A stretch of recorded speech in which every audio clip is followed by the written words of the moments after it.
ครับทักทายสบายดีเด้อพ่อแม่พี่น้องหมู่เพื่อนหมดสุกคนทางอยู่ไกลเดี๋ยวอยู่ไกลนี่มื้อนี้บาซอนมีดอกบัวมาฝาก FC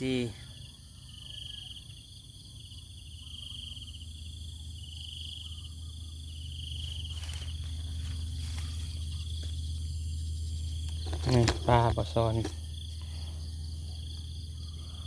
พอได้กินทุกคน มีหอยหน่อยหนึ่งปลาดุกได้2 แต้มขอ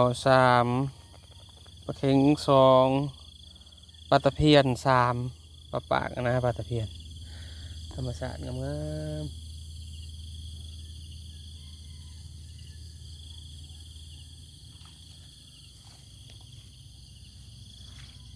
มองด่างเดียวได้โบราณมันได้อีกด่างหนึ่งแล้วโอ้คักเลยเหาะเลยปลาบ่อเนี่ยปุ๊บปุ๊บ